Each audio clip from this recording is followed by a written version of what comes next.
Go ahead. You got 15 seconds. You're listening to Keep Hope Alive with Reverend Jesse. Alex, you there? Call 1-866. Yep. All right. 73.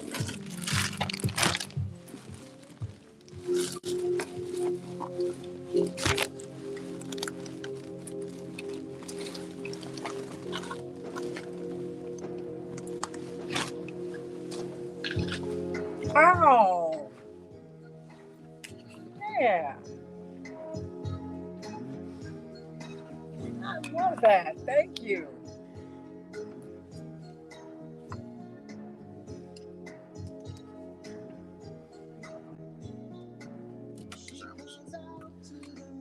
Hey, everybody. Keep Hope Alive with Reverend Jesse Jackson. Pull that microphone over to you, Jeremy Geiger, my wingman.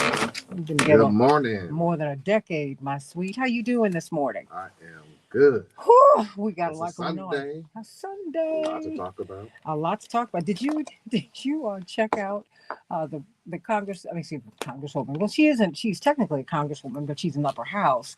The Senate, Joni Ernst, our neighbor to the north. She is the U.S. Senator, one of two, from the great state of Iowa. When her constituents, who were very upset about these cuts, because they now see what people have been trying to tell them. The cuts are going to, even though the Republicans kept saying that we're not going to touch, the president kept saying we're not going to touch Medicaid, Medicare, Social Security. Well, we see that's where the cuts are. Congressman Jonathan Jackson will be with us toward the end of the day, kept telling us, he said, hey, that's what this is designed to do. These are designed, they're taking the first hits, $1 trillion in cuts. They've never had cuts this severe to the system, Jeremy. And she said to them, so this person said, hey, we're going to die. She said, well, we're all going to die. I need a response, Jeremy. Don't give me crickets. I'm sorry. I have no response. Okay. Hey, Bernadette. You're going to go first. Oh, that's the thing. That's what you got. Can you believe it? And she won't. She's a very comfortable woman. That's just cruel. It's cruel. But you have people talking about overpopulation. You got a lot of people sending a lot of smoke signals about this. So, I had to reach out to my dear friend, Alex Lawson, who was just in Chicago, but I'm not going to get upset with him, even though he let me know he was going to be at the University of Chicago this week.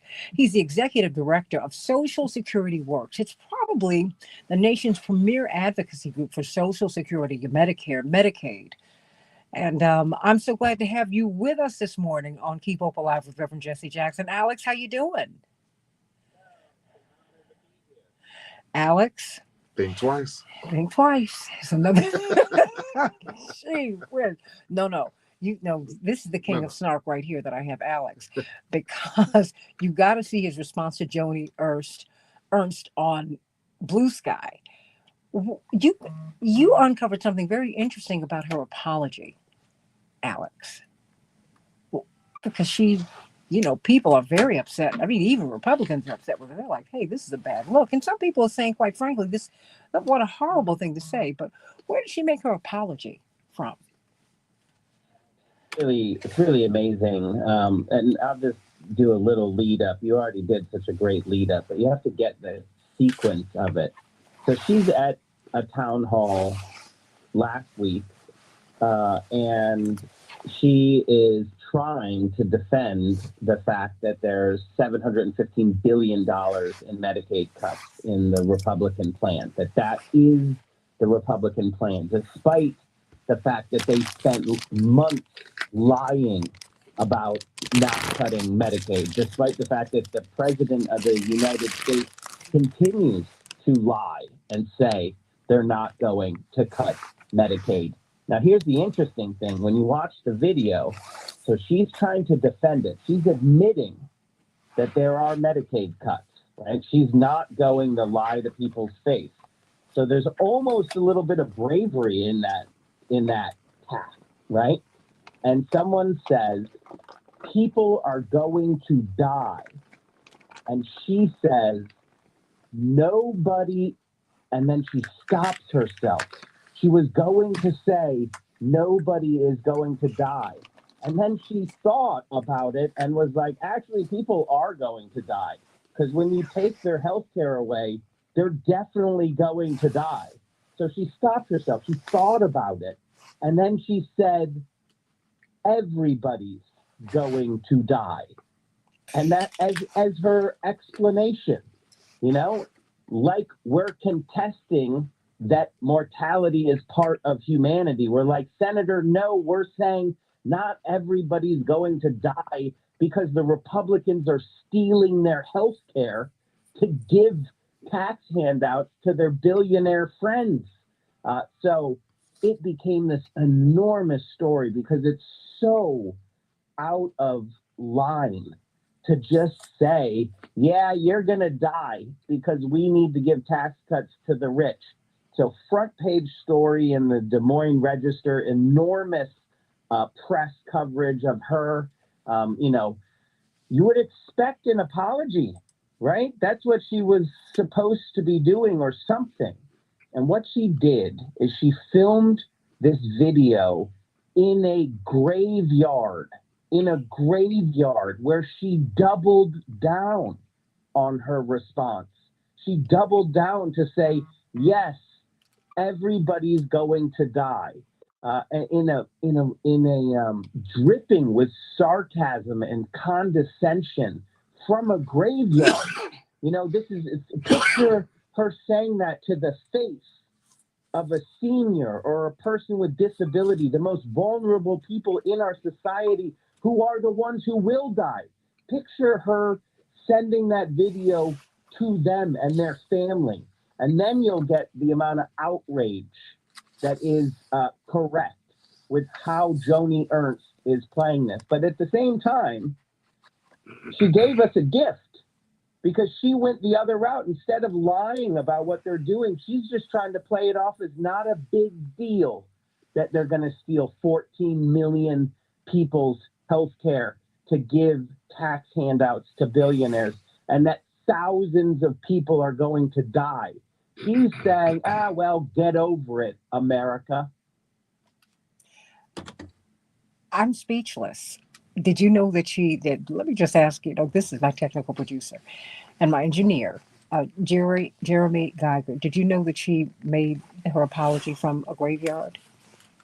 No, not at all. Oh, okay.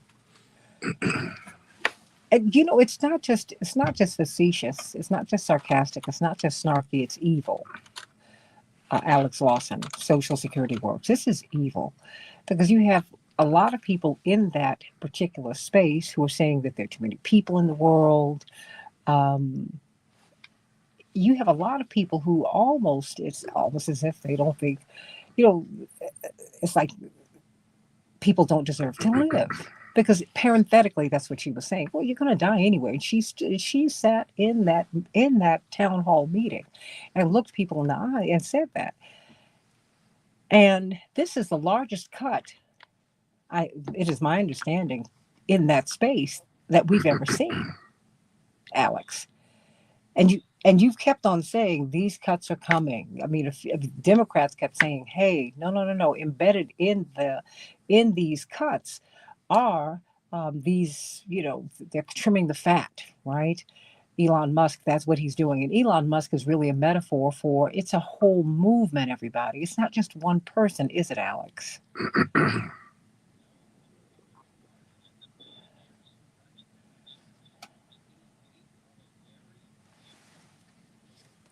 Philosophy, they call it the Dark Enlightenment. And you can Google it. You can listen to them talk about it. They believe that some people are not worth living. They do not believe in the worth and dignity of all people.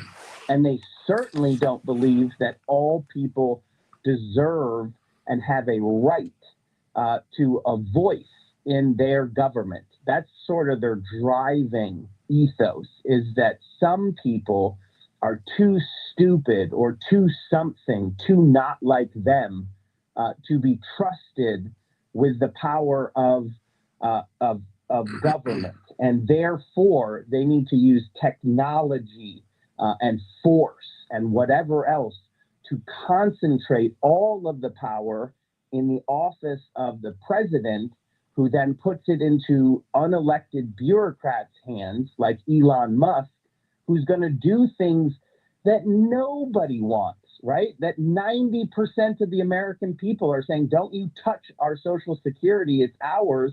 And Elon Musk goes in there and he takes a chainsaw through the administration. We already have service disruptions and there's more on the way. That's what they believe in. They believe that they're better than other people and that they can do whatever they want.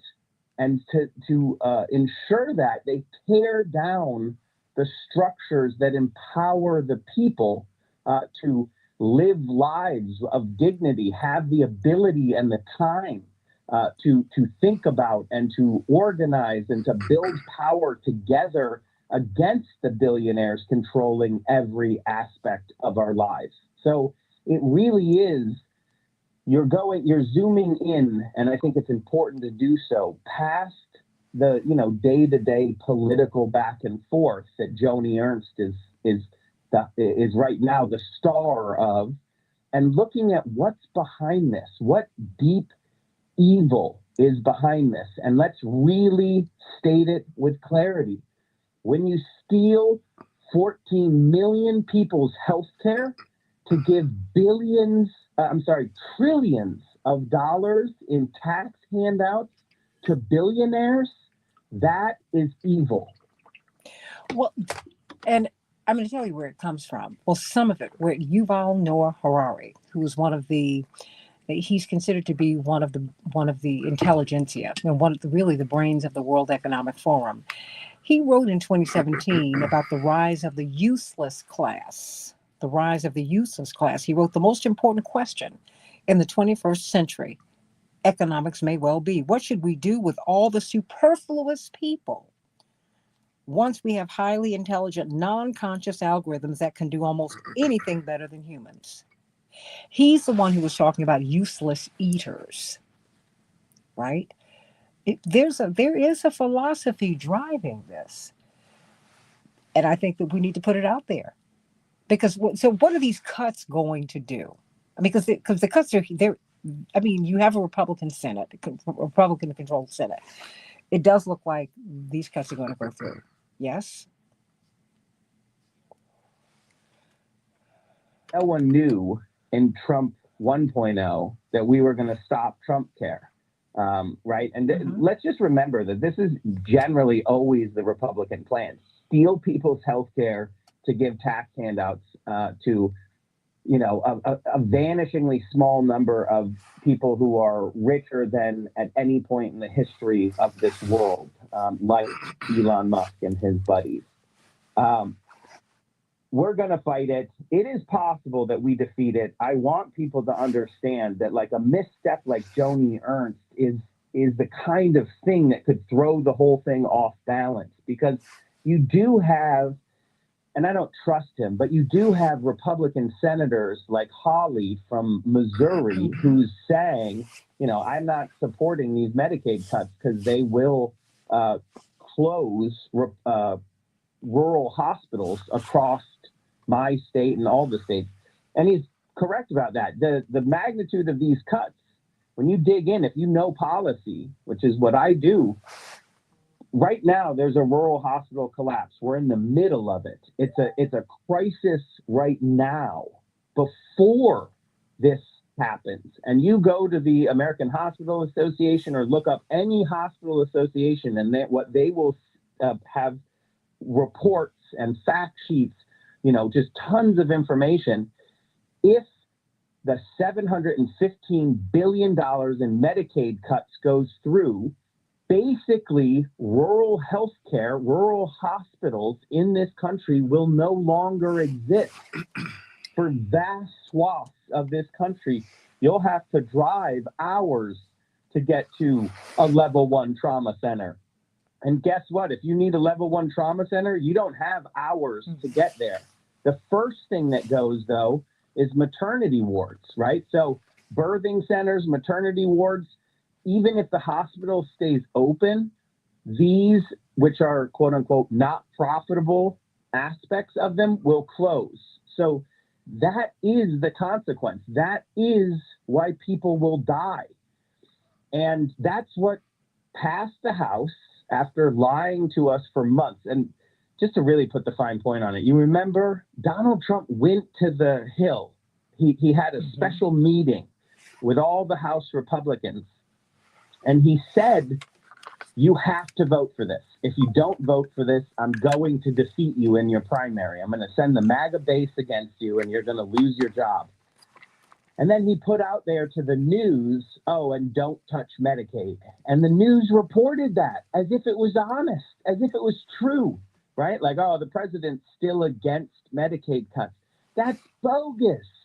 That's totally bogus. And the media, that's not just like falling for it. That's the media doing the dirty work of the White House. If they don't clarify that when he said that, it's to deflect from the fact that he's twisting arms to get those Medicaid cuts passed, then the media is operating in a partisan fashion to pass the Republican bill, which, you know, that's what I think they're doing. But, you know, but Alex, I think it's even beyond that which is partisan, because you have the oligarchs, you know, and the corporatists, right? I mean, you have the people who are in charge. And quite frankly, the people who really run the world, you don't even know their names. That's not Elon Musk. He's a functionary. That's not Peter Thiel. They're functionaries. The people who really run this, they're the ones who dare not speak their names. Having said all of that, you're right, it is the arm twisting. But see, the corporate media, what they did was they don't investigate. They're stenographers. And if you raise a question, you can't get on their platform. I haven't seen you on the platform, Alex. I just see a lot of people who are who give me these pat Democratic and Republican response, and they're not getting us anywhere. People are going to die, Alex. They are. A nice setup. You're right. I rarely do get invited to the corporate media. Sometimes I do when I force the issue, but I'm sort of like a dirty word in the media, right? I'm an advocate. I have a point of view. My point of view is that we shouldn't kill people for corporate profit. But because of that, they're like, oh, well, of course he's going to say that. So we try to get our message out to as many people as possible. But like it shows like yours, which is where we're going to be able to get the truth out. I did create this video that I know you saw with another Iowan, a representative in the House, Miller Meeks, where all I did, I just took a camera to the Hill and I knew she was walking over to that Donald Trump meeting, and I just walked down the hall with her. And you can Google this, Alex Lawson, Miller Meeks. You can watch the video. And all I did is I said, last time you talked to us, you lied to our face and said that you weren't going to vote to cut Medicaid. And you then voted for the largest Medicaid cut in history. Do you have any comments on that?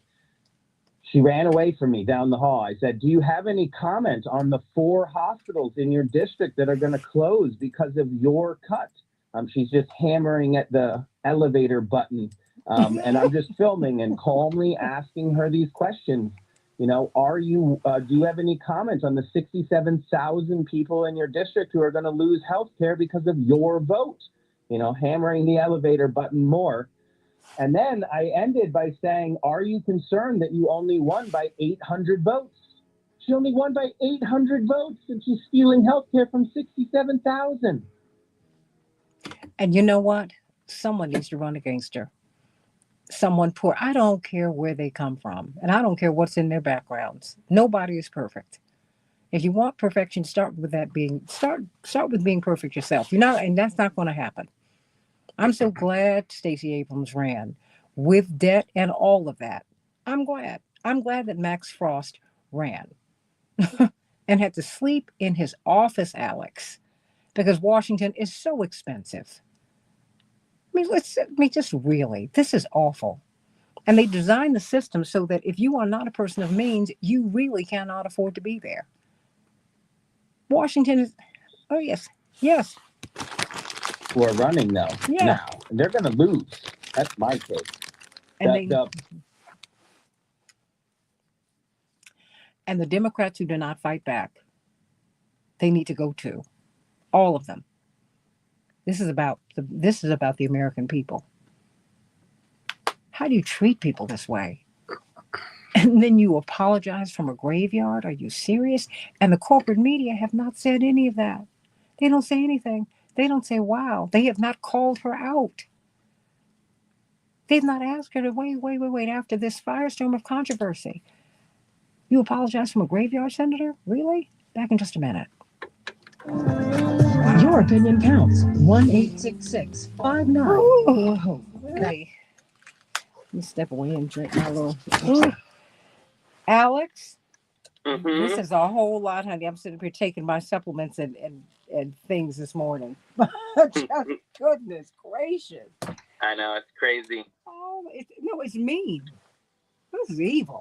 It is. We have to stop. We have to call evil what it is now. And if you watch that Joni Ernst video and look in her eyes, I mean, like, it's intense. She means it. She's mean. She's just mean. I mean, you're not dealing with people who are kind. You're dealing with people who really mean. And quite frankly, I'm tired of all of these performative politics from everybody. I'm sick of them all. All of them. All of them leave me wanting. Well, you can't give me that box. Is the box around? Okay. It's all right. If it's not around, that's okay. But I think what they're doing is horrible. But who am I to say? Yeah, we just got to keep saying it.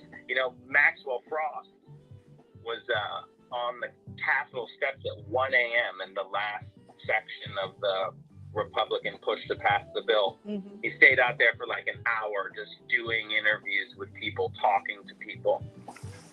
That's the kind of energy that we need. Oh, absolutely. I mean, look, I'm not giving up because I know that we can win. I know that.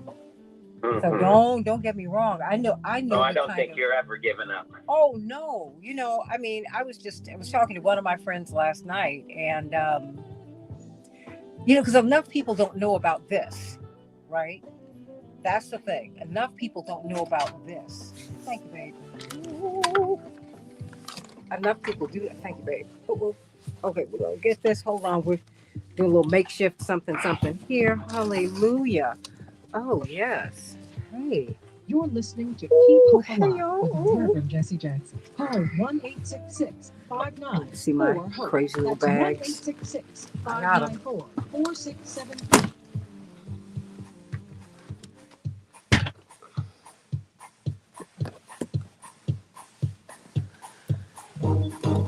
Ooh. Hey everybody, Keep Hope Alive with Reverend Jesse Jackson. I'm Santita Jackson. We're going to be talking about issues just like this at the Rainbow Push International Conference. It will be at the Rainbow Push headquarters at 930 East 50th Street, June 12th, 13th, and 14th. We want to see you there. Hey Rico, how you doing? Max, Bernadette, Paula, easy peasy. Sending you all so much, and Miss Anita. I said, Arlene, hey, sending you all so much love this morning. Everybody like and share. Let's talk about this. How many of you knew about Senator Ernst's assertion that you, me, everybody, we're all going to die? So, let the cuts begin. We have the worst record on maternal mortality in the industrialized world. White women, black women, brown women, yellow women, indigenous women, so-called red, all of it, if you want to break it down into colors. Getting pregnant in America today and trying to have a baby is a death sentence for everybody. Now they're going to be closing hospitals? Really? Think about that, everybody. Think about that. And if they're going to start closing hospitals in rural America, urban America is not that far behind the vulnerable communities, which are already woefully underserved. They are going to lose hospitals too. They're going to lose much needed healthcare. We already see that in Chicago. Inglewood, which is a working class and poor neighborhood that is Black in Chicago. Um, if you go to the North Shore, there is a differential of 30 years, a life death differential. You live 30 fewer years in Inglewood than you do on the North Shore, Alex. So, Urban hospitals are devastated by these cuts. The only reason that I focus on the rural is that urban hospitals have a slightly greater chance of being able to continue in operation because of the population, right? There's enough people around. But in rural America, which is older and poorer on average, that there's just no ability for hospitals to actually exist after these Medicaid cuts. But urban hospitals will be devastated. And again, the first thing that goes is the maternity ward or the birthing center, wherever women go to give birth. And that is, from the perspective of corporate healthcare, not profitable. And so that's the first thing to go. If you remove Medicaid, which actually supports, tens of millions of births in this country, because that's who Medicaid serves. Medicaid serves children, seniors. Medicaid serves women, people giving birth, and that's what they're destroying. That's what they're ripping away. And then it's not then like the suburban hospitals are left unscathed. Like, yes, they're lower on the list, and those differentials in life expectancy are absolutely cruel and evil, and those will all get worse because guess which hospitals are going to bear the brunt of it is going to be Inglewood. But those hospitals on the North Shore, like, everyone should tell their suburban friends too, like, you're not getting out unscathed. Literally every single American in this country's quality of healthcare goes down. Because where do you think people are going to go to when their hospitals close? When there's hundreds of billions of dollars of uncompensated care thrust into the system. You can read about this. You can read the research, the ripple effect of rural hospital closures. It's well researched. Everybody's getting hit by this, unless you're a billionaire. Literally, unless you're a billionaire, you're going to get hurt by the Republican plan. You're in the suburbs, you think, I'm not in rural America, I'm not in urban America. I'm doing okay. I don't know what the big deal is. Guess what? Your taxes are going up. Unless you're a billionaire, your taxes are going up. It's not a tax cut bill. It's a tax handout to billionaires bill. Everybody else is hurt by this. but I don't get the sense that we really understand that when the Congressman Jonathan Jackson has been on this show, and he has said, when you gut Medicaid, then Medicare collapses, and all of these structures are interdependent.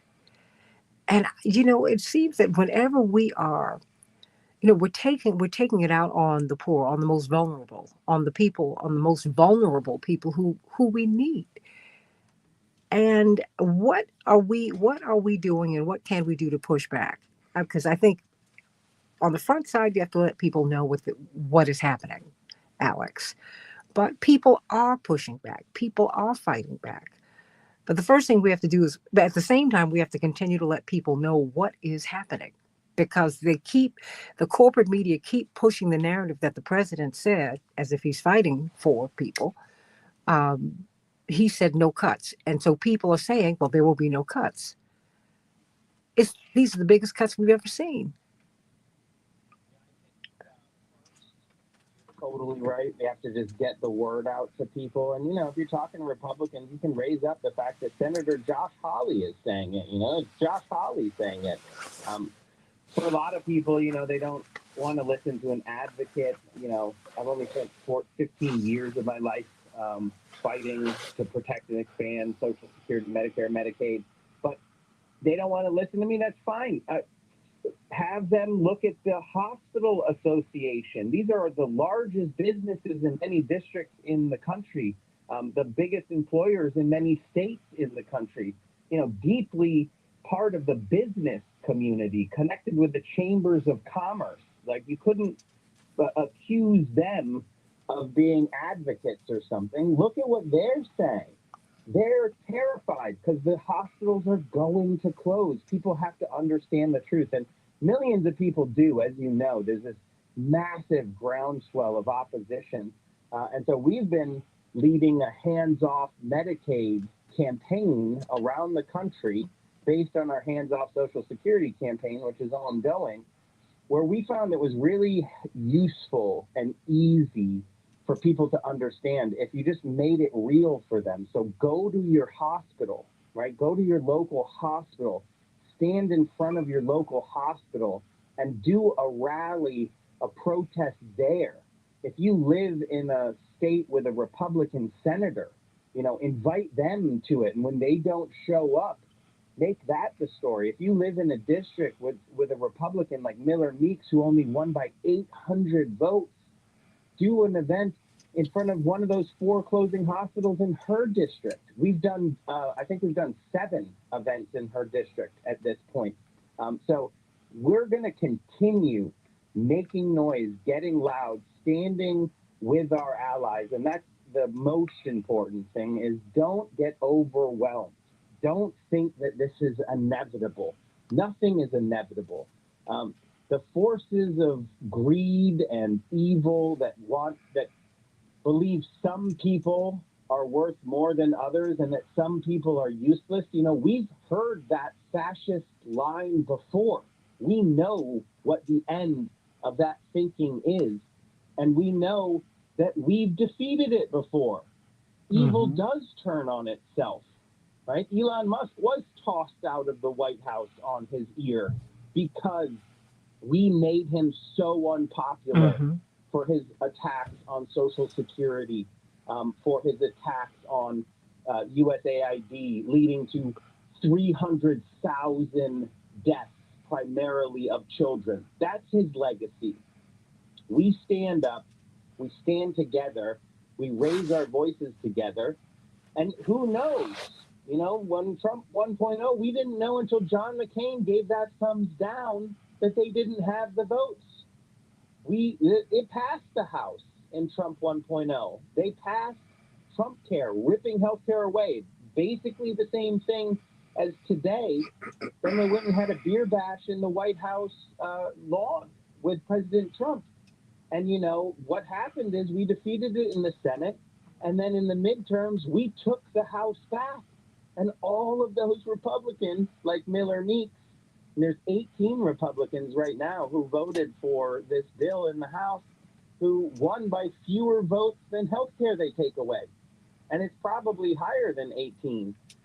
I just know it's at least 18 because we're targeting and doing hands-off Medicaid events in all of their districts. And if you're interested, you can go to socialsecurityworks.org and get involved. Send me an email. My contact info's on the website. We just need to raise our voices. You know, there's a big one coming up on June 14th, this No Kings nationwide movement that our allies at Indivisible are running. You know, go to the Rainbow Push Coalition's event that you are talking about in June 12th. You know, like, get together with people and see the power that we have when we stand together and raise our voices. Do not believe that anything is, you know, written in stone. We've been able to defeat a lot of their plans by fighting back. So that's what we have to do, because the alternative is to just give up. And what alternative is that? You know, it's nothing. Sure, if we fight there's a possibility that we won't win that exact fight, but we will always win in the end as long as we keep fighting. It's a long battle, right? There's little pieces along the way, but overall, it's a war between the people who say some people don't deserve to live, and I'm going to take their lives and their money so that some billionaires can buy another golden yacht. It's a war between those people and that ideology, and one that says every human has worth and dignity, and every life is sacred, that we're going to fight for each other as we would want others to fight for us. And that's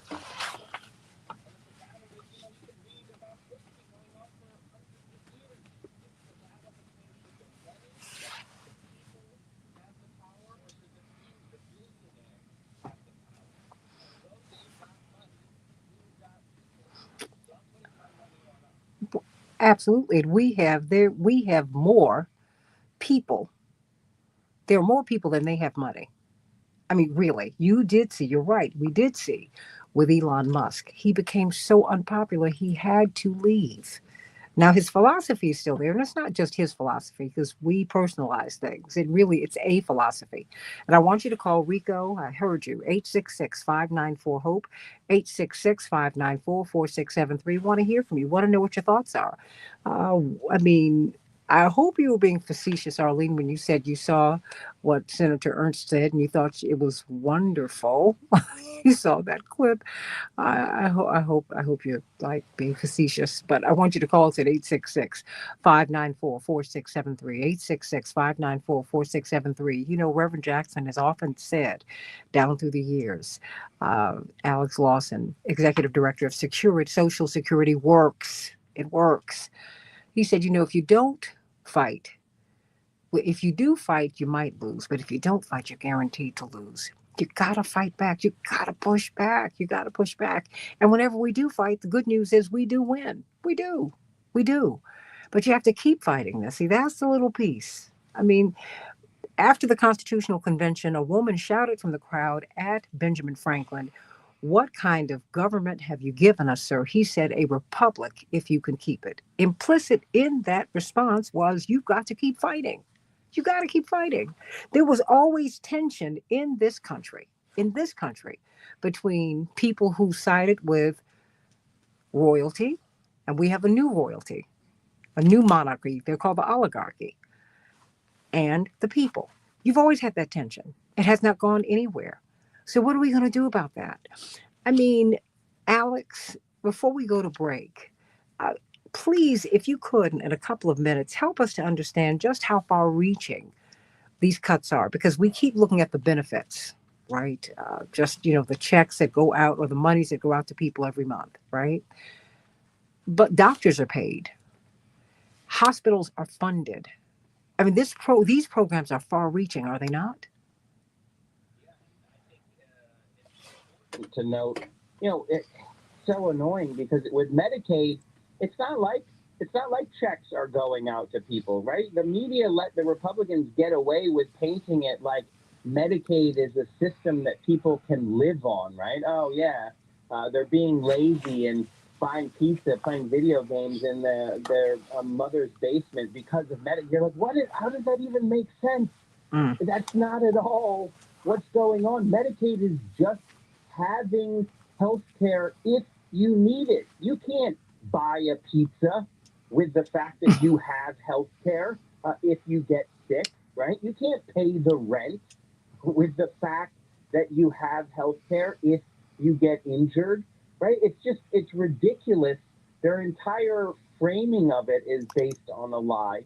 But also importantly, as you noted, it's not just Medicaid, right? I'm focused in on Medicaid because we really do think, people can understand this, and thousands, tens of thousands of people are going to die. But it's SNAP, it's food assistance, Meals on Wheels. It's literally snatching food out of the mouths of the most vulnerable people, 105-year-old person who can't leave their house anymore. And maybe Meals on Wheels is the only interaction they have and they need that meal. They're going to steal that. Those are just the big ones too. The amount of stuff littered in this bill is enormous. It's a rewiring of the fabric of America. And that is what's so dangerous. And all of it, every single provision in there, takes from the many to give to the few.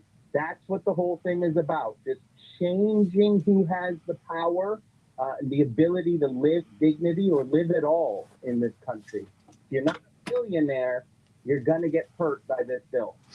And let me tell you something, everybody. The $1 trillion of cuts, Alex, that Doge was looking for, this is where they were. They had no intention of cutting anyplace else or cutting anyone else, Alex. This was always the point, was it not?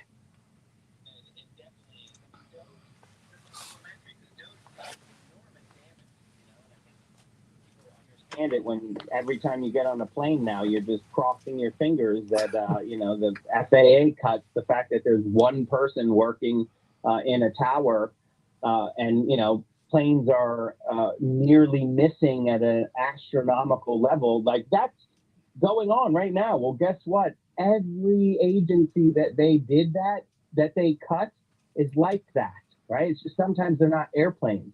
USAID cuts 300,000 people. It's been modeled. 300,000 children primarily are dead around the world because of Elon Musk and his cuts, because of ripping critical nourishment away from them and starvation happening around this world. Elon Musk knew that if you target the most vulnerable first, then you're more likely to get away with it. And who is more vulnerable than poor children in other countries? So that's who they killed first, 300,000.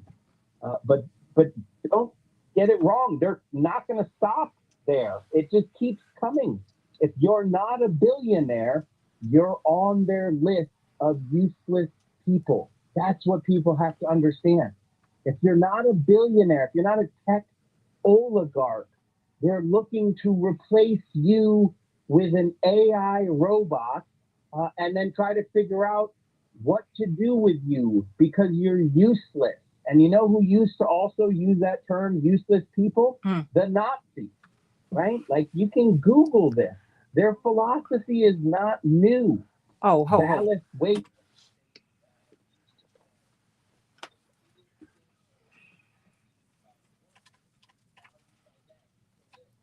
absolutely. No. Well, yeah, and they did that in slavery. Once you outlived your usefulness, they killed you. Yeah, they did. Yeah, they did. No, hey, the Nazis learned from us here. Here. This is evil. You need to think about that, everybody. Alex Lawson, Social Security Works. Social Security Works. They need your support. They fight for us every single day. Going to get some closing thoughts from him when we come back on Keep Hope Alive with Reverend Jesse Jackson. Want to see you at the Rainbow Push International Conference, June 12th, 13th, and 14th. You got to be there. And just come on over, everybody. We're going to have a good time. We're going to have a picnic and talk with one another and work through these issues and give you some information and some inspiration. Back with more of Keep Hope Alive with Reverend Jesse Jackson in just a minute. Coming up. Ooh, Alex. Just Lord have mercy. It's just, Alex, honey, this is a lot. And I know your show is great. You are it's so real joy to do. Well, it's a joy to hear you because I adore you. I just know that we need to hear more from you. So you'll be hearing from me in the next 24 hours because I think we have to do a real push on this. Really. Absolutely. I'll clear my schedule, so you just let me know. You'll hear from me in the next few hours, really. You will. Because I think we just got to push. My brother, are you based in Washington? No. I am, yeah. He's on agriculture. Yeah, so snap. Yeah. And so that's, he's going to be on at the bottom of the hour. I don't know if you want to stay, you can. But if not, I certainly understand you're having to go. But I want to connect you all Yeah, because and wait, the bottom of at the bottom of this hour in 30 minutes. Oh, okay. I probably should go. Just my kids are. No. That's all awake. right. That's okay. But I want to connect the two of you because I'd love for And you. I should connect. I should have done that when the first time we were talking. Well, no, I'm going to connect you all, but I'm going to do that because what I want you to do is I'd love for you. I know he gets all these briefings, but specifically about SNAP and Mhm. things like that, I think that you all can be enormously helpful to one another. Totally, and I'd love to raise up his voice with our. I've got 4 million person email list and big social media. I got cameras on the hill all the time. Oh, We'll do a little stand up about how he's fighting back and get that out there. please do that. Please do that because that's what we should do. That I'm going to connect the two of you today, and because what you all do, remember this is farmland. Much of his constituents, many of his constituents are farmers. When you drive 30 minutes south of Chicago or north, Oh, I know, corn as far as the eye can see. honey, they play country and western music. Not Shania Twain, Patsy Cline. And that's rural hospital land too, so I should talk to him about that as well. So let me, if you will, I'm going to connect you and Congressman Jonathan Jackson. He's my brother, for real. He's my brother, and I will connect the two of you, so And that I'll take it to his staff then after the connection, just to make sure we're getting it rolling as quickly as possible. Well, if you could give me some materials, so give me like a one sheeter on what you think from you about what you think he needs to focus in on. Okay. Do you want an email? You can email it to me and I'll send it to him in advance, but I'm going to connect you all anyway. Okay. Because I think you all can really partner up and be really good for each other. And I'd love to talk with you because I'm going to start, I'm going to call you because I'm on StreamYard right now.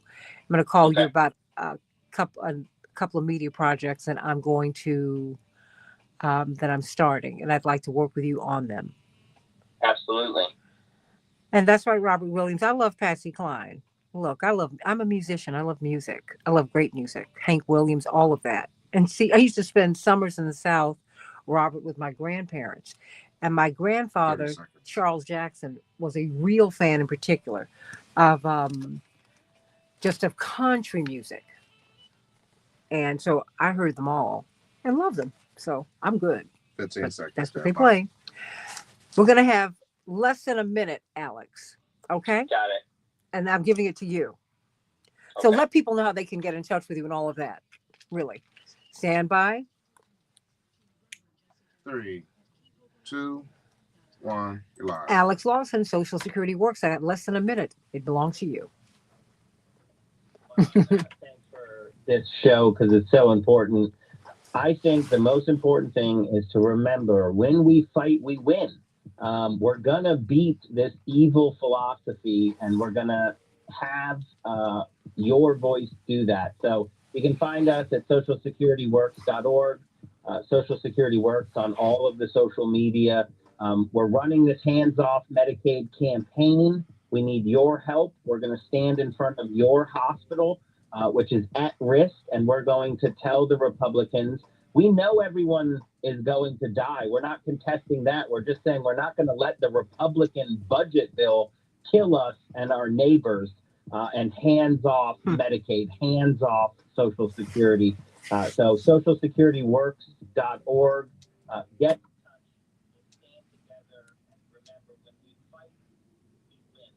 Social Security Works, everybody. Back with more of Keep Hope Alive in just a minute. To Keep Hope Alive with Reverend Jesse Jackson. For more information on upcoming shows and guests, please visit our website at Alex, thank you so much here. KeepHopeAliveRadio.com. Thank you. Okay, so I'll be on top of that with my brother today. Great, and I'm going to go make my kids some pancakes. Oh, look, do you make the little Mickey Mouse pancakes? I'm not that good. My wife is, but I bribed them to not knock on the door during this by saying, I'll make pancakes. Oh, bless your heart. Well, because my mother used to bake them with the Belgian waffles. My mother always liked exotic stuff. The basic stuff she didn't want to do, but the whipped cream and the strawberries and the Oh, have fun. Have a wonderful day. You too. My love to Bye. you and your family. Bye bye. Back to you. God bless. And well, later on today, I will. You will. He's gone. Okay. Thank you. Did you ever? I sent you something I want you to print. Did you see that thing about useless people? There's some stuff. I just sent it. From Washington Post and I sent you Washington Post. Do I need to cut and paste that?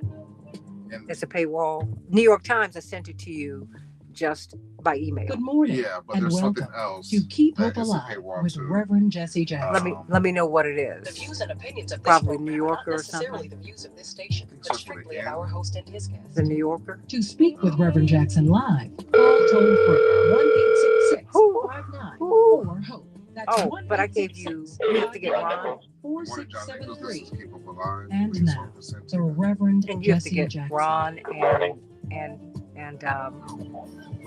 Daryl. Thank you.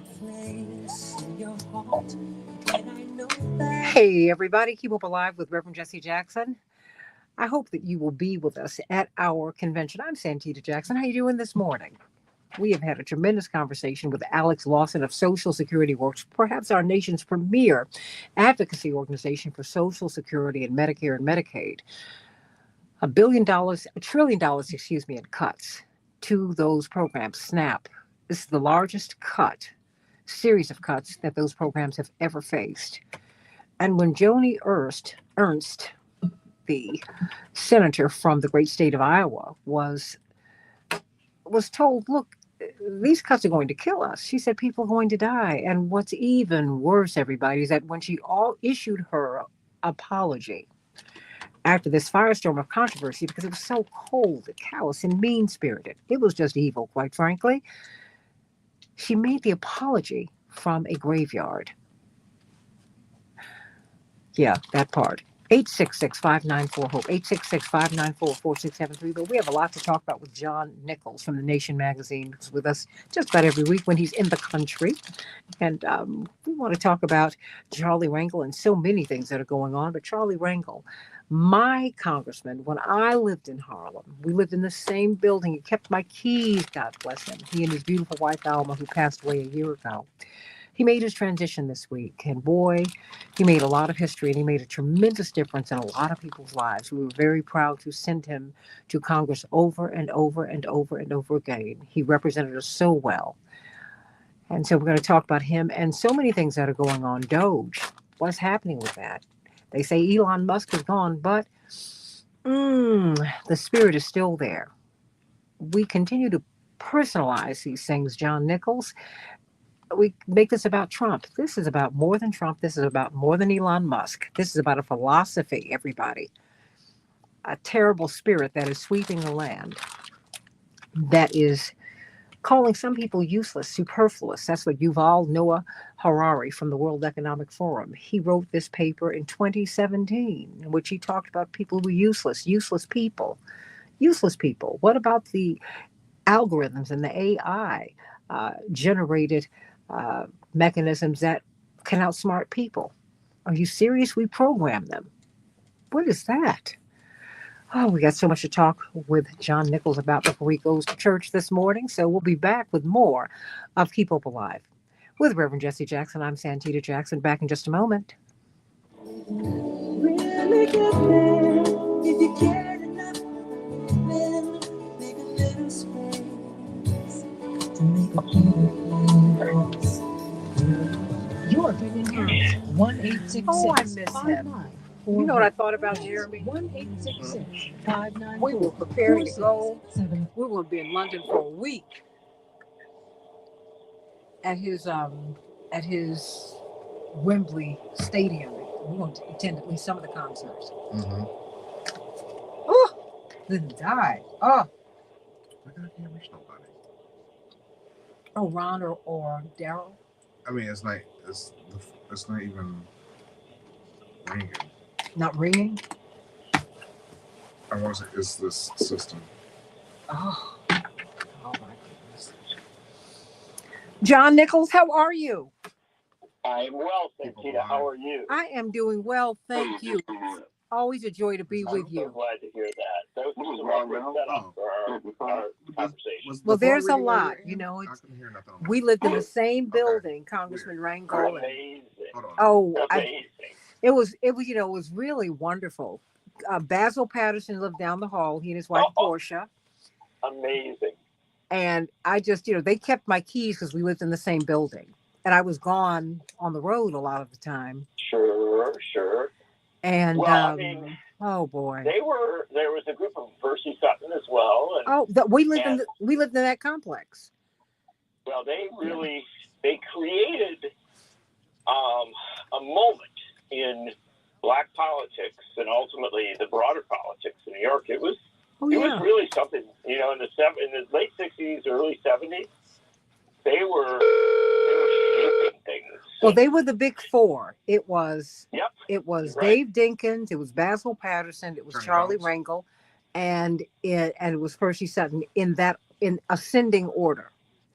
Although the weird thing about it was that for most of that time, Dinkins was not the big deal. But that's why I said You in know, ascending order. In ascending. You're totally right. Oh yeah. Totally right. And then he ended up as mayor. Well, yeah, because in ascending order, and that's the way that kind of happens. But you know why Dinkins became mayor? Well, the Jackson campaign. Absolutely. Absolutely. And you No know, question. remember he almost lost it because yeah. the campaign was just it was oh my gosh, It was Yusef very Hawkins. close. Well, no, the Yeah. thing is he had fumbled so much, bless his heart, and it was Yusef Hawkins' murder that reinvigorated the rainbow.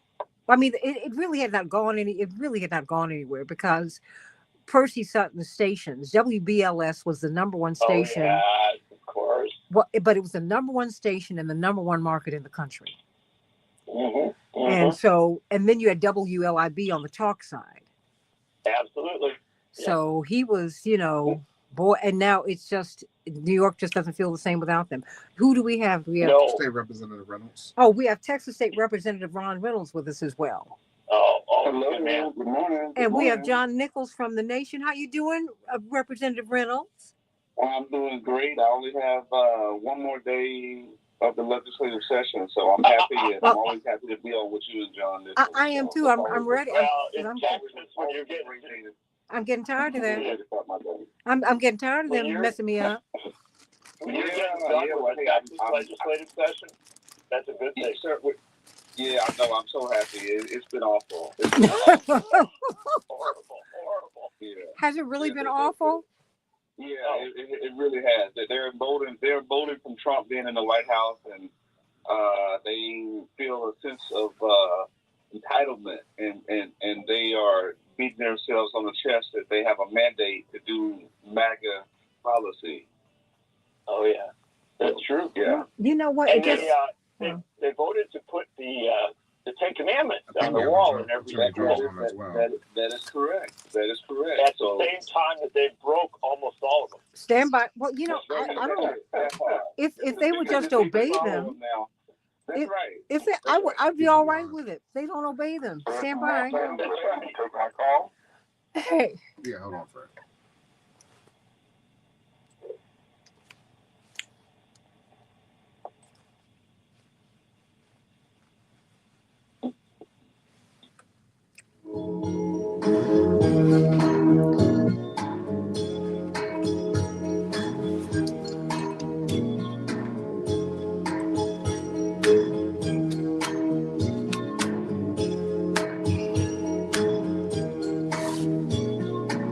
She calls out to the man on the street.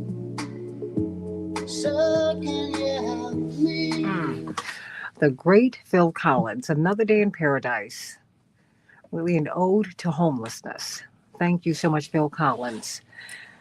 This wonderful, wonderful song, boy. Thank you so much, Jeremy, for remembering it. Oh my goodness, you're taking me back to my college years. I love it. I love it. I love it.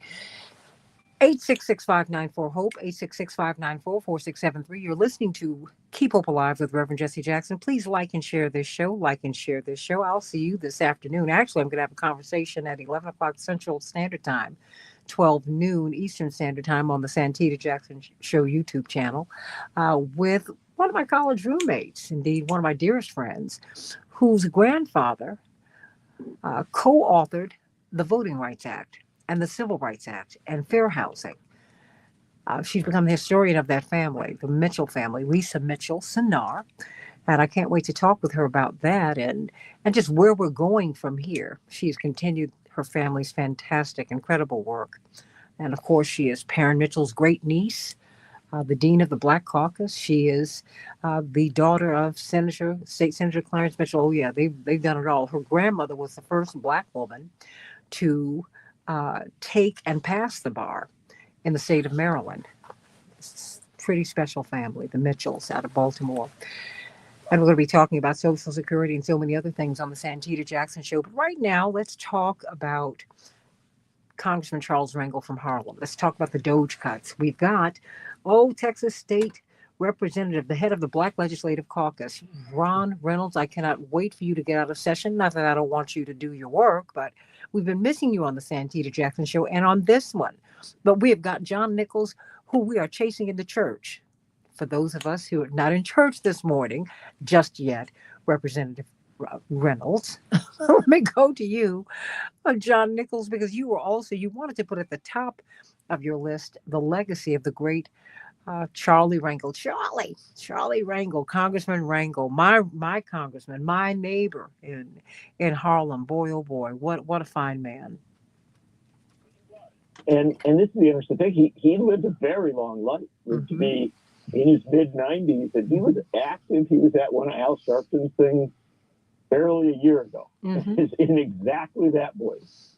And I think that one of the challenges with Charlie Rangel is he served for so long that it is easy to compartmentalize him. You think, oh, well, he was this or he was that. What you realize if you look over that long arc of history is that he was somebody who literally, remember this, he fought in the Korean War. He was a hero of the Korean War. He was somebody who literally rescued his unit at a time when, despite Truman's integration of the military, you still had all Black units. And, I mean, his stack of medals that he got out of that war was amazing. And then he comes home, works his way through law school, working class kid out of Harlem, gets himself into the state legislature. And then this is where it got really interesting with Charlie Rangel. We could go on about everything with him.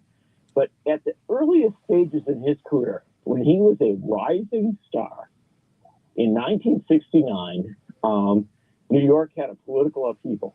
They had right-wingers won both the Republican and the Democratic primaries.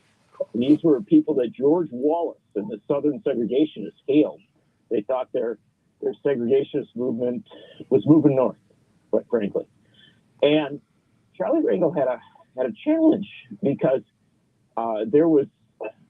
John Lindsay, who was the mayor, he was a Republican, liberal Republican. He'd gotten beaten in his primary. He was going to run as an independent, but nobody thought it was going to go anyplace. And the key to it was going to be the Black vote. And Blacks in New York at that time, very loyal Democratic voters. And then a couple weeks after the election, they called a press conference at City Hall. And John Lindsay appeared, and there was Charlie Rangel. And he was rising star in the legislature. He had just run for city council president and done a very good campaign. Everybody knew who he was. And here he was, his whole future was almost certainly going to be in the Democratic Party. But he got up and he said, I've got to put my city above my party. And he became the first prominent Black elected official to leave the Democrats that year, endorse John Lindsay, and say, we can't have reactionaries, we can't have opponents of open housing running in the Democratic Party, leading the Democratic ticket. The incredible thing was that night, all the white liberals had a thing called the New Democratic Coalition. The night that Charlie Rangel stepped up, they had a meeting and decided, well, we're going to back Lindsay too. And then 2 days later, Shirley Chisholm, who was the Democratic National Committee woman for New York, she announced, I'm backing Lindsay too. Absolutely. And they built a base of Black support for John Lindsay that almost certainly put him over the top and got him reelected as mayor. Now, he was an imperfect mayor. I'm not trying to tell you Lindsay was everything he should be, but they beat the reactionaries. But, you know, literally.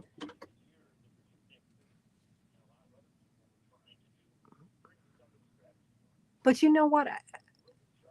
I think it's important for us to go back to a time when you had the Rockefeller Republican, which is who John Lindsay was, because Black people were still we were New Democrats because Black people had been Republican.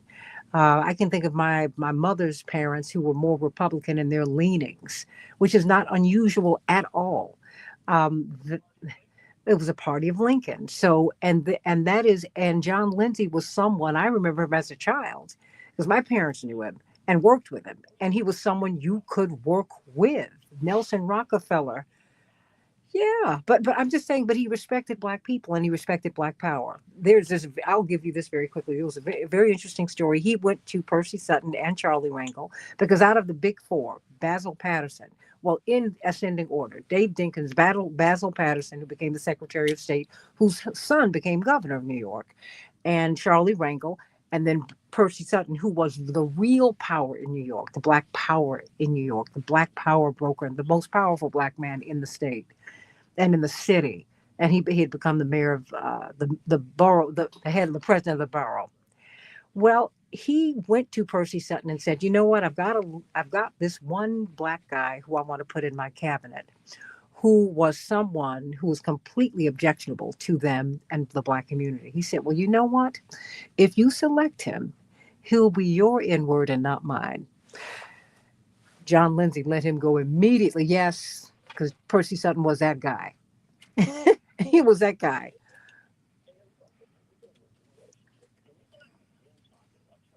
In that regard, is that before anybody in the country, anybody nationally knew who he was, he stopped right-wing reactionaries from rising in the Democratic Party. If Mario Procaccino, the Democratic candidate that year for mayor of New York, had won, the message coming from New York City to the whole country would have been that the Democratic Party's reaction to Nixon and the movement to the right was to follow him. Absolutely. To go to the right with Nixon, to go to the right with that Southern strategy coming north. So Rangel's history is deep and rich. The year after he did that, of course, he got elected to Congress. He defeated Adam Clayton Powell Jr., which was a history-shaping moment, without a question. And people said, well, who is this young guy that did this? And there were concerns. You know, there were people who had known Powell's great work, as imperfect as he was, but his great contributions over the years. And people wondered, well, Charlie Rangel came in. You were just mentioning Perrin Mitchell. Charlie Rangel was a co-founder of the Congressional Black Caucus. And he was, you know, he almost instantaneously hit the ground in Washington with that New York sensibility, right? He knew that he was in an elected position, not just to talk, but to get power, and to get enough power that he could do things for Harlem, for all of Manhattan, all of New York, all the country. And over time, he achieved a great deal of power in Congress. And I think a lot of people see him that way. They're like, oh, well, he was a Washington power broker. And he was. There's simply no question of that. He was one of the people that made Nancy Pelosi's rise possible, among others. And so he did a lot of stuff inside. But then here's the interesting thing, and the thing I always remember about it. When George W. Bush was conspiring to lead us into the war in Iraq, here was Charlie Rangel, a decorated Korean War veteran, one of the real heroes, the military heroes in the Congress. And he stood up on Iraq. He stood up on the militarism of that moment, and he said, this is wrong. And he was a very, very heroic voice in a very challenging time for America. And the fact of the matter is, if you go back and look at his record, again and again and again, he was able to combine both power, which he had a lot of, and sometimes he got in trouble. There's no question of that along the way. But he was able to combine power with a vision for economic and social and racial justice and for peace. And I'll tell you, when you look at legacy, here's one other interesting thing. Of the 10 people who served the longest in Congress, he's one of them. So here's a working class kid from Harlem who went on to become one of the longest serving members of the U.S. Congress. And I would argue, without a doubt, at a time when most of the long serving members were Southerners, somebody who asserted Northern New York liberal values when there was a great struggle for the soul of the Democratic Party between the Southerners and the Northerners, and when there was, frankly, also a great struggle for the direction of the country. And I think his contributions, it's very hard to overestimate. Right, and we cannot overstate them. We cannot overstate them. Don't bring it down to one moment, which is questionable. This man had a stellar record, and the people in Harlem, and I'm one of those persons, we re-elected him over and over and over again. We knew what we were doing, because the thing is, you don't go to Washington not to get power, John. You know, I mean, and I think that Representative Reynolds understands that. What are you going to, if you're in Austin and you have no power, you can't help me. You got.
Mm-hmm.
Amen to that. I mean, I'm so glad to hear this kind of review of his life, John, because I've heard so many things that have, that quite frankly have been, well, I have not liked them because they've been a mischaracterization of his times of service.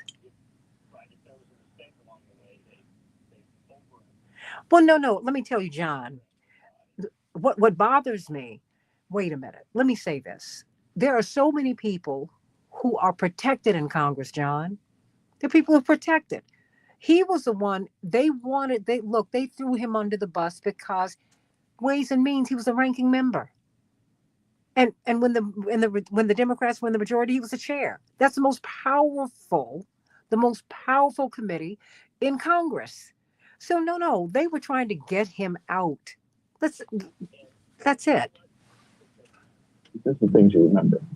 And Ron, he never let anything that came at him stop him. Mm-hmm. And yeah, I mean, look, this is a guy who literally came up at a time when New York City still had real barriers to Black power and to rise in multiracial, multi-ethnic politics.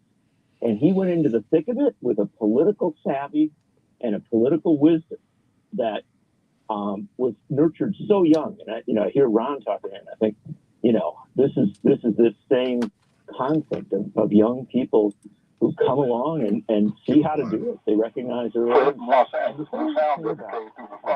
That story that we just heard about Congressman Rangel meet a young fraternity brother connection and his time that he spent.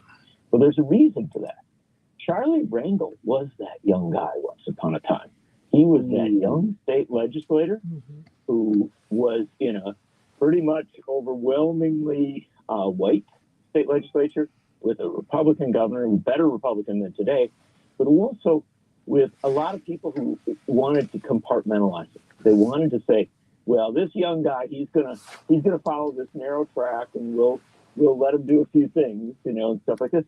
Charlie Rangel never accepted that. Mm-hmm. He wanted young, rising political figures to stand up and lead immediately. And again, I'm almost done here, and then wiser things will be said. But I want to emphasize, at the start of his career, he rejected his own party, not permanently, but for one election. He rejected his own party because his own party had gone toward the reactionary, wrong-headed right. And he said, I'm not going to go with that. I'm not going to let that happen. I'm not going to let that be my party. And what he did there in 1969, I will argue, like I did a piece on this the other day, I will argue did much to set the framework for the modern Democratic Party in New York City, a multiracial, multi-ethnic party that, now is fundamentally different than what it was. And I think we have to recognize that he saw a young person, like a legislator from Texas, and he said, okay, I see in that young person what I was, and I want that young person to do everything that I was able to do and more. I mean, he's a remarkable mentor. In fact, this is the last thing I'll say is, when he passed, he started saying, all these people come up and say, oh yeah, he helped me out on this, and he stood with me on that, and oh, he never mentioned it, but he did this to make something happen. And at the end of the day, what you realize is 100 years from now, Charlie Rangel's legacy will still resonate in New York, across this country, and really around the world because of his concern for Africa, because of his concern for Iraq at a time of war, because of his concerns on so many fundamental issues. So I'm so glad. I know we were going to talk about a lot of other things, and there's so much else to talk about. But I'm glad we took the time to talk. And I thank you for that, because we've had a U.S. trade rep for Europe and different countries in Europe and all around the world until Charlie Rangel established the U.S. Trade Reps chair for Africa. It did not exist. Rosa Whitaker was the first occupant of that chair. And so I just thank God for him, and may he rest in power. He certainly deserves it, but I know he's up in heaven shaking things up because he wants us to continue with the work because he saw something in you, Texas State Representative Ron Reynolds. That's why he took the time, and he wanted you to be encouraged because he took his cues. He patterned himself after Adam Clayton Powell. Adam Clayton Powell was brilliant, and in a Jim Crow, absolutely. So in a Jim Crow America, he broke down the doors. In a Jim Crow America, he funded Black schools. In a Jim Crow America, he became America's Black congressman. That is, yes. 15 seconds. Yes.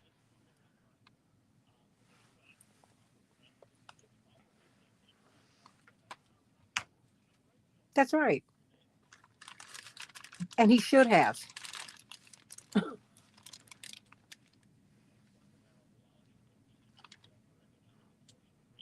And I agree with that today. I want to get it done. I mean, a Republican congresswoman, no, just a person in the U.S. Senate who says that people are going to die anyway. That's transpartisan because, yeah. Oh my, we've done that because a lot of people feel that people need to die anyway. If you're not going to fight these cuts to SNAP and Medicare and Medicaid and Social Security, you agree with Joni Ernst. Back with more of Keep Hope Alive in just a few minutes. He pretends he can hear her. Starts to whistle as he crosses the street. Seems embarrassed to be there. Your opinion counts. 1-866-594-HOPE. Hey, Woo. Bye, Sanchita. I've got to go. I love you. I know. Look, you're gonna make me feel like a heathen. Go on. Go on. No, I'm not gonna. We don't do that. We don't judge you. I'm just playing with you. We pray for you. Oh, what did you All say? right, my love. That's why pray for me. Always, always. I love you, Stay John. strong. Love you too. And thanks, Ron, for just being with us. It was fabulous. We're so proud of you. I'm proud of you. Take care. Stay strong that last day. I got you. Thank you. Take care. Well, we'll just keep trying him until we get him. Attorney Jones? Well, he might just. Yep, I'm here. Okay. Wait a minute, Ron and Daryl. Did you know that Joni Ernst delivered her apology from a graveyard? Oh, I know she did. Yes, you did. No, honey, baby, look, you can't make this up. She delivered her apology from a graveyard. That sounds like. And please don't make this a Republican Democrat thing, because that's not what this is. You have Yuval Harari from the World Economic Forum, who wrote a paper in 2017 that talked about useless people. He went on to call them useless eaters. You have Democrats and Republicans who are part of the World Economic Forum. And they're doing their bidding. From useless people, useless eaters. Well, some people are going to die anyway. Do you not see a pattern?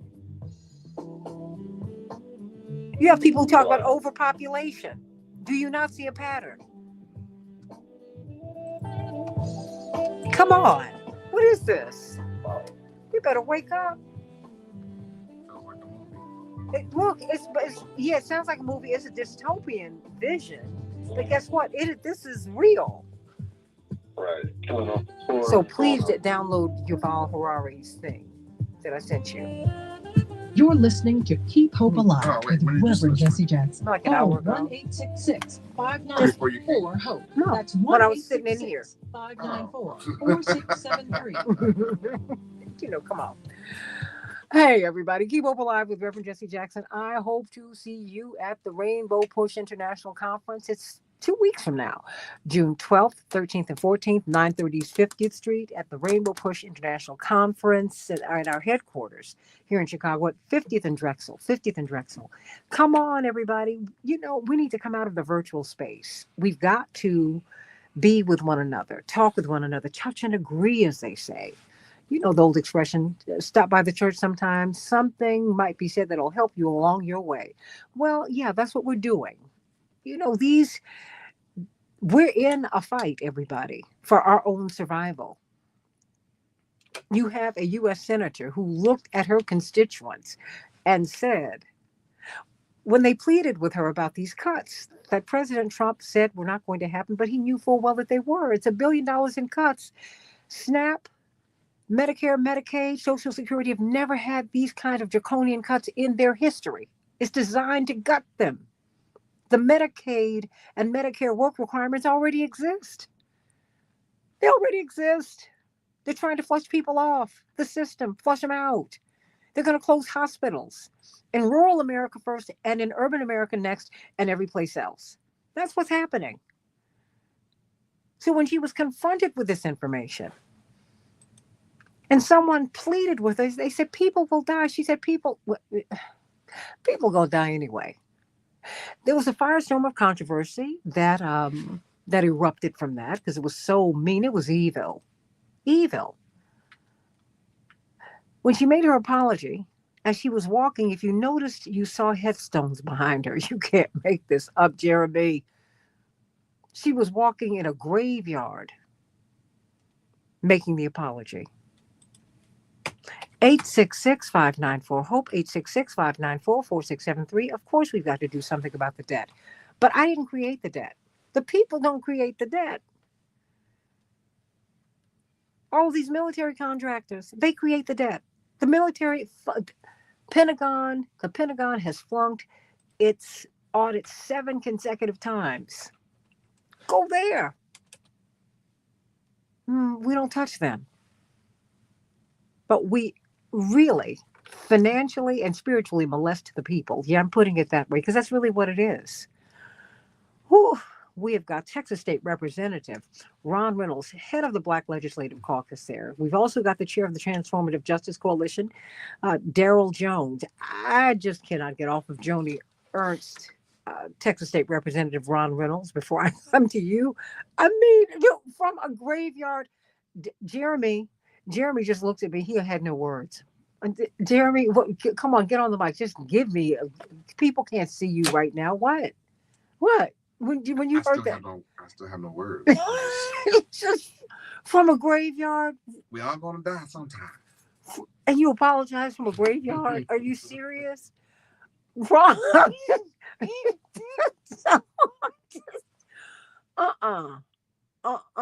Wait. Oh. Whew.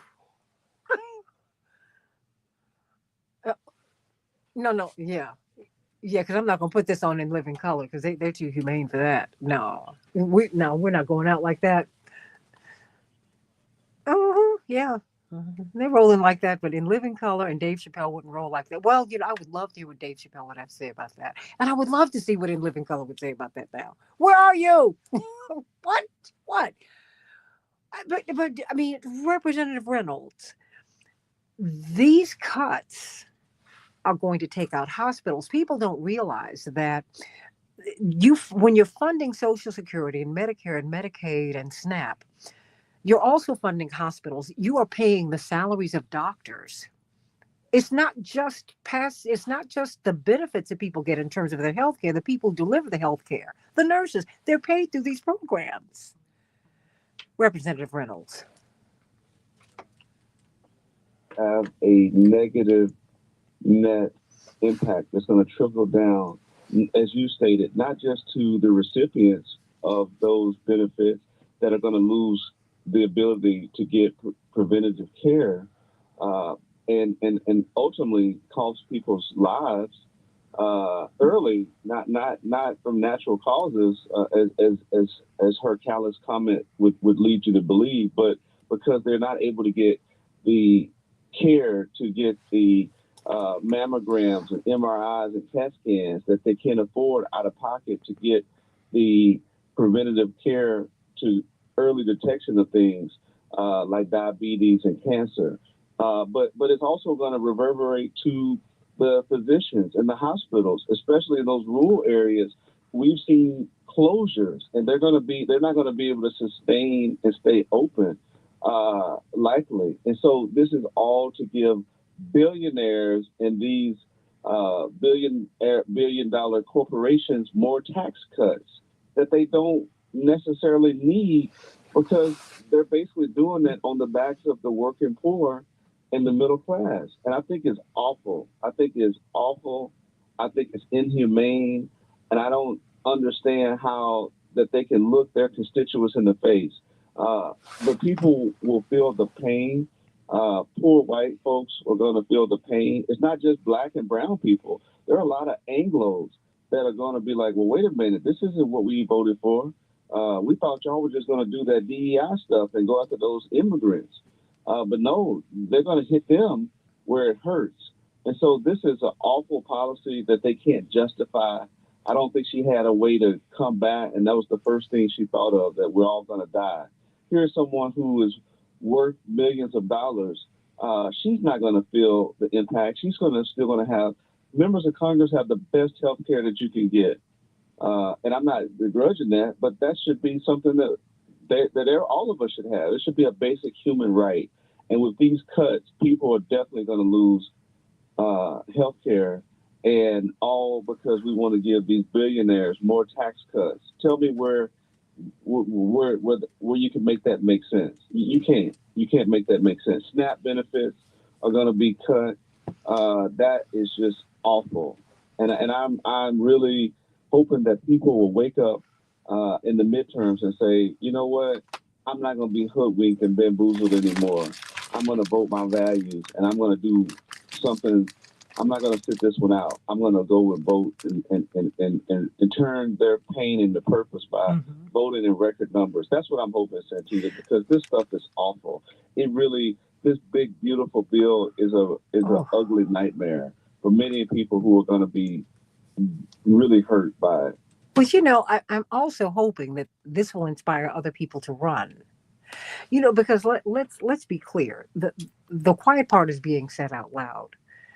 Many people in our elective legislatures at the state and federal levels, and quite frankly at the locals, they're owned by outside interests that do not act in the interests of the American people. So just putting the same people in who are beholden to interest, who are not beholden to the people, that's not going to help, Ron. You know, and I'm not just saying throw all the bums out. No, I'm not saying that at all. I'm saying we've got to have a reckoning with all of these interests that do not put Americans first, that control the Congress and that control the state legislatures and that control everything. This is just ridiculous. It's ridiculous. And Renee Criswell says that members of Congress should have to get the same type of health care benefits their constituents get. Maybe then they would pass universal quality health care for all bills. Well, I tell you what, I hear you, but I think it's more complicated than that, Renee. What you need, I think I'd flip it. I think that what Americans need is what they get. How about that? I don't want anyone to get any more pain. Why don't we have universal single payer and that's it? I'm tired of being experimented on. I'm sick of it. You should not be sick in America. You shouldn't. You should be able to get well. And you shouldn't be wealthy to get well. That's it. Everybody ought to be able to go to a Mayo Clinic or a Cleveland Clinic or an Anderson Clinic. Can I get an amen, everybody? Thank you. Just open up the system. What? That's all you need to do. That's all you need. Everybody should be able to go to Cedars-Sinai. And you should indemnify MLK Hospital, the Black hospital in LA. You should do that. Let's just do that. That's all you have to do. Instead of having Yuval Harari, who's from the World Economic Forum, who talks about useless people, superfluous people, useless eaters. Who does that? That's where this philosophy of this senator comes from, Daryl. It doesn't come out of thin air. There are some people who feel that people are useless and they don't belong here. You have people talking about overpopulation. This conversation comes from somewhere, Daryl. It doesn't come out of thin air. But Daryl, what do you really think about her apologizing from a graveyard? Come on, tell me. Tell me. Her to apologize from based on the callousness of comment and and what that means with regards to what she really represents. But one of the things that Representative Reynolds said and that you said, Santita, that I think is really needs to be lifted up is that she right now is in the middle of a race for that U.S. Senate seat. And the question will be, what will the residents of Iowa do? How will they react? And one of the things that you all, I think correctly raised is that, what has to happen in this 2026 election is that we need people to step up and to run for these positions, but not just people, right? We know that with this GOP budget that's going through, that has the $4 trillion tax cut for the wealthy, that is going to end up having 14 million Americans lose their health coverage. And it's my belief that these 14 million that are losing their health coverage, this is is at a time when COVID right now is on the rise in the country. This is at a time when they're talking about reducing and getting rid of immunization for children for the COVID and other immunizations. You're going to start taking healthcare away at this point in time. Well, yeah, some of that 14 million people, they need to think about running for some of these positions, because those are the ones that really have their fingers on the pulse of what's happening through the heartbeat of America. They're the ones who can identify with the everyday American and what's happening. I just think it's really important that we get folks in these seats that are in these elections that have the walk. They're walking the path of the everyday person. They're not walking the path of the aristocracy. They're not walking the path of the oligarchy. They're not walking the path of those, healthcare industries that can contribute millions to their campaigns, but are walking for the people in that path. I really believe that's one of the things that needs to happen. And what Joni Ernst has represented is that she's not one of those people. She's not, was it Kendrick Lamar? She's not one of us.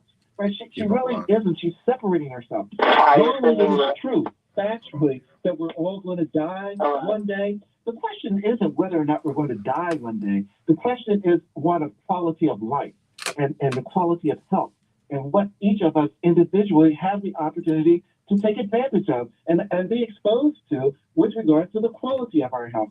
That's what her constituents were talking about, was the quality of health, that they will have the ability to be around as long as they can, to be there for their children, their grandchildren, their aunts, their uncles, whatever it is.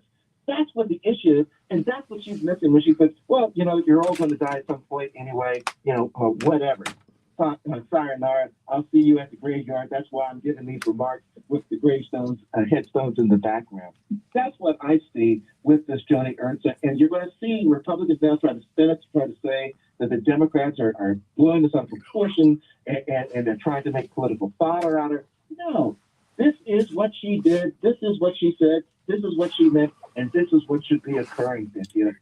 That's how I think the folks at Iowa got to look at it. And that's how the people across the country, I think, need to look at this GOP budget that has been passed. I mean, it's just an incredibly, upsetting budget if you're one of those 14 million people that will be kicked off your health care, one of those, millions of people that will have your SNAP benefits, hit, and the possibility of other things that it's going to be reaching to as well. So that's how I see it, Cynthia. Well, and I can tell you, Josh Hawley, who's a Republican, said that he will not vote on this because it will hit his district.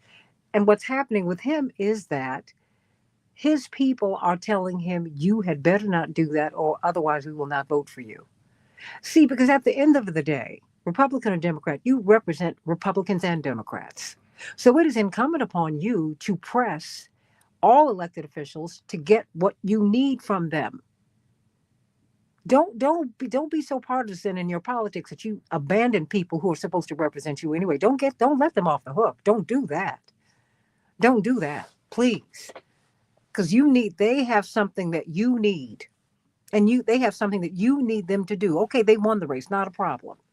You still represent me. That's it. That's all. Fred from Los Angeles. I only have a couple minutes, Fred, and so you can make your statement, and then we're going to run to break. How you doing, Fred?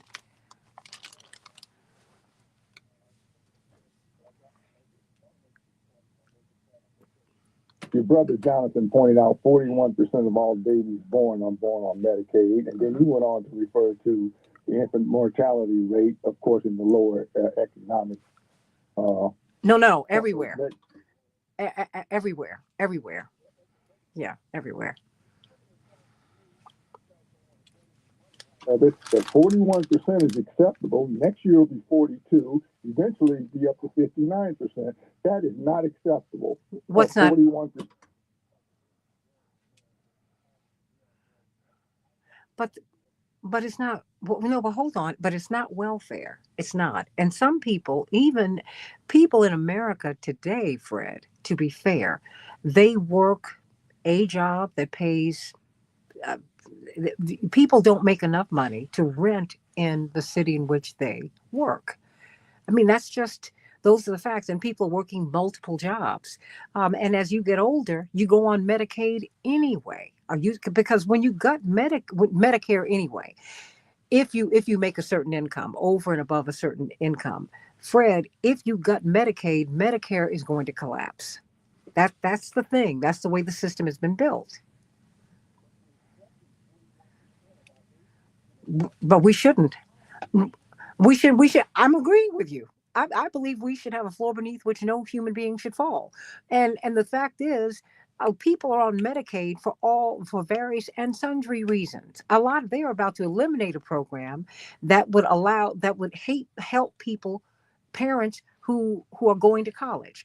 That's being cut too. No one's talking about that.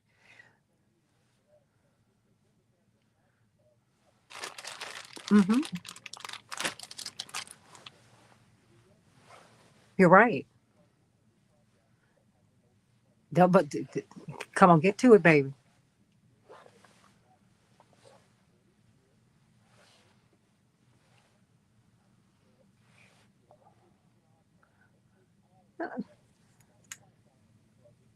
Oh.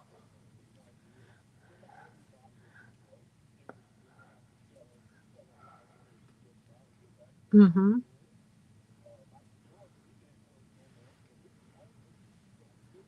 I'm not saying take that. I'm saying people should pay their fair share, and the people who really have the money are not Beyonce and Rihanna and Taylor Swift, etc., and even Elon Musk.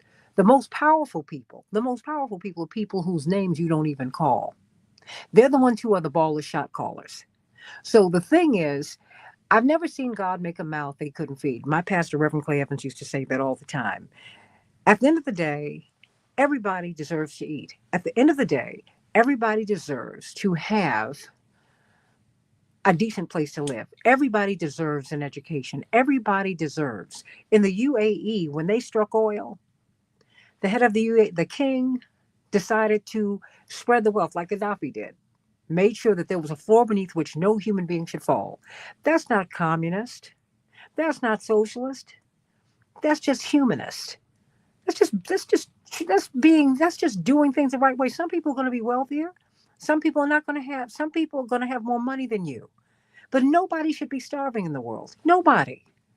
So no. So I mean, 41% of Americans being born in poverty, more than 41% of Americans are in poverty, and they're working hard every day. If you don't believe it, look at who was working during COVID. The frontline workers were essentially people who are on the edge of poverty if they were not in poverty. Most poor people work every day. And so did I. My parents' first home was in a housing project in Greensboro, North Carolina. I'm going to go to break. We'll talk during the break. I want you to come to the Rainbow Push Convention June 12th, 13th, and 14th, 50th and Drexel. Go to rainbowpush.org and get that information. I cannot wait to see you there. We need to be together, everybody. Closing thoughts on Keep Hope Alive with Reverend Jesse Jackson. Back in just a couple of minutes.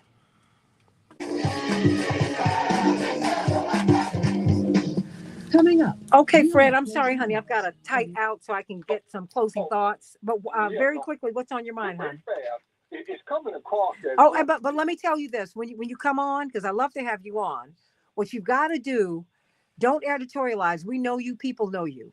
Get to your point because you're eating up seconds. Okay, so what you end up doing is I'm having to cut you off, and you think I'm cutting you off, but I'm looking at the clock.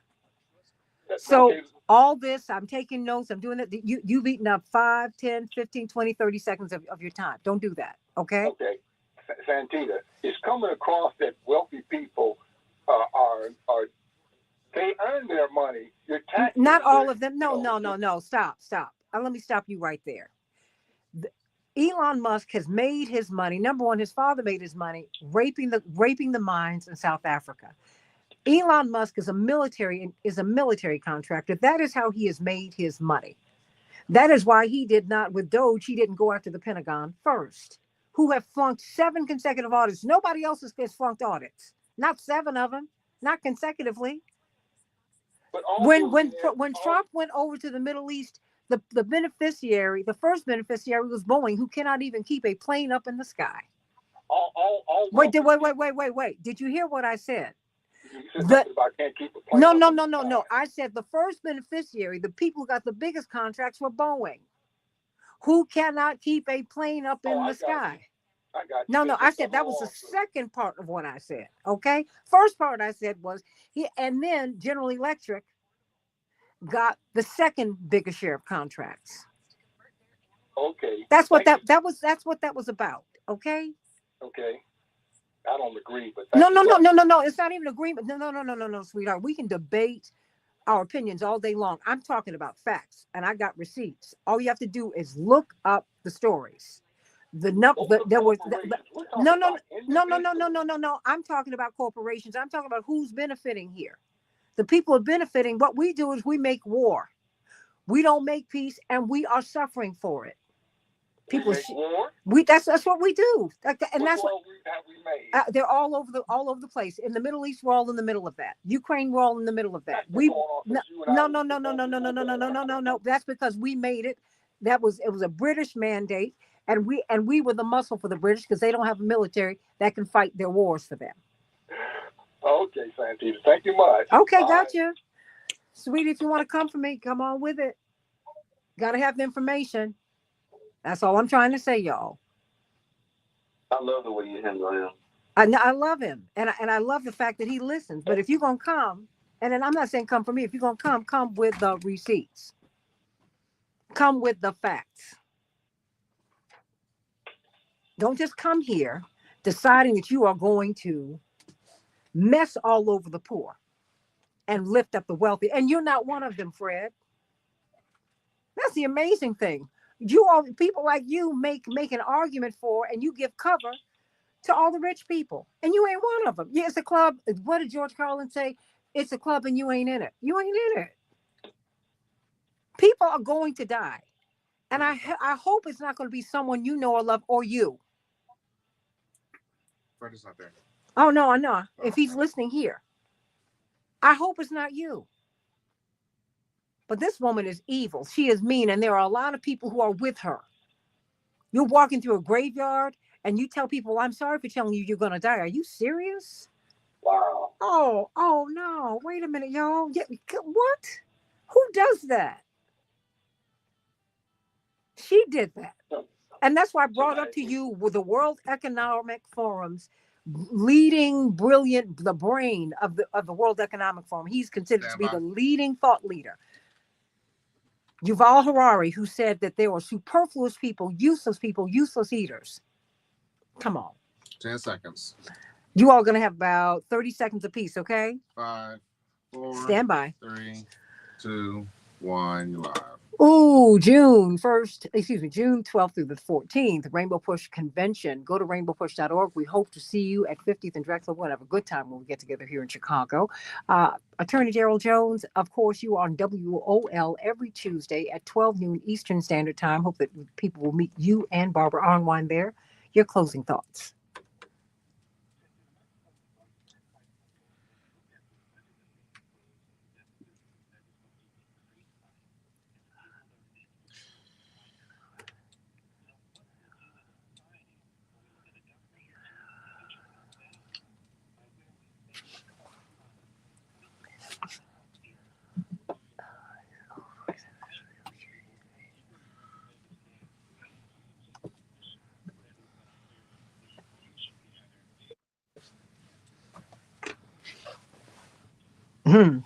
Texas State Representative Ron Reynolds, the last 30 seconds belong to you.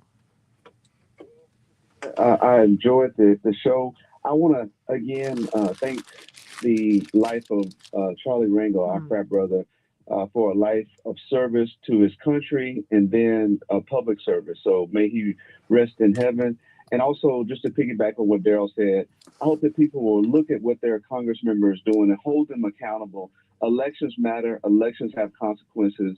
Make sure that they're representing your interests and not just the special interests and the interests of billionaires. Thank you. Amen.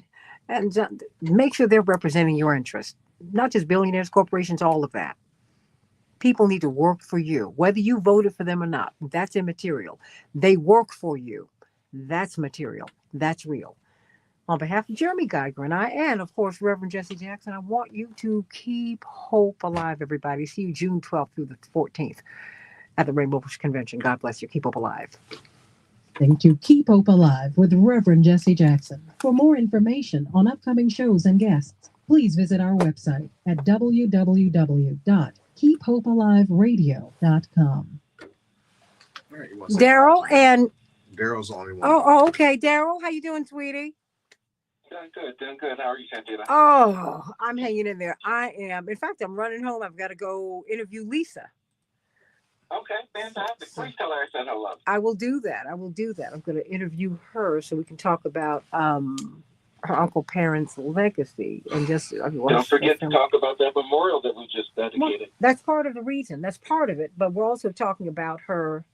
Well, her grandfather co-authored the Voting Rights Act, Civil Rights Act, fair housing, all of that. I mean, people need to understand what has been won and the work that needs to continue. And that's just an incredible family. Well, but it's more than, and my parents taught me this. It goes beyond your family, right? That's great. Mm-hmm. Okay, that's lovely. And that's important. And it's a testament to them that generations later they are still here. Mm-hmm. That is incredible that they are still here and they're still doing the work. That having been said, where do we go from here? Because we have got to lift up our history. We've got to do it. You can't depend upon someone else to do that for you. You've got to do it. You got to do it. Yes. Because no wonder you got to talk about the fact that the A building at University of Maryland, College Park, is named after her grandfather. The federal building named after her grandfather. There are reasons for that. Well, if that was after the university, wouldn't admit him, right? Because he was the first to enter and graduate from the graduate school. Yeah. Dealing with, and so now, the building's named after him. So it's an incredible turnaround of events. But the bigger piece, I think, became the fight that Congressman Mitchell, as well as the others in the Mitchell family, have been a part of it, and to advance the cause of the interests of African Americans across the country. Well, it's all of that, because her grandfather was the 101st senator, right? Mm-hmm. And so, someone who literally ushered in all of this legislation. They all did their part. Everybody's got to do their part. Long story short, long story short, everybody's got to do their part. And everybody can, And this is a poor family. They started out a very poor family, Santia. So it's not about the wealth that enabled them to do it. It was the commitment and the vision and the desire. But the thing is, look, my parents came from nothing. The night I was born, my parents did not have a place to live, Daryl. And the first place my parents had, the first standalone home they had was a housing project in Greensboro, North Carolina. That was my first home with my parents. God can take you from no grace to amazing grace if you keep on doing the work. Okay, the beauty of the Black American experience, and quite frankly, of everybody here, is that you came from nothing. Nothing. But if you have something that you have to offer, oh boy, you can set the world on fire. You can do that. And that is the story, because it's not like they're rolling in a lot of money now. What they have is a tremendous legacy. But money's never been their thing, right? They've never cared about that. Never. They're doing okay, but they're not like wealthy people, ever. But they have served people so well for so long that I guess that they will always be able to eat. I really wish Lisa would go back on the radio, because boy, she was great. She had the top show in DC. I know, I didn't know that. Oh my gosh, yeah. Yeah, but when she got married and she wanted to have a family, she wanted to dedicate herself to that. But yeah. She was on Kathy Hughes' station. Oh yeah. She had a really big show.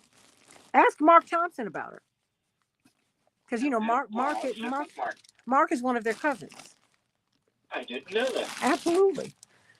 And so so he can tell you. Tavis Smiley will tell you. She had a show that people loved her because she had all kinds of guests on. She's been an inspiration to me in radio. because she did this way before I did it. Way Wow. before. Oh yeah, way before.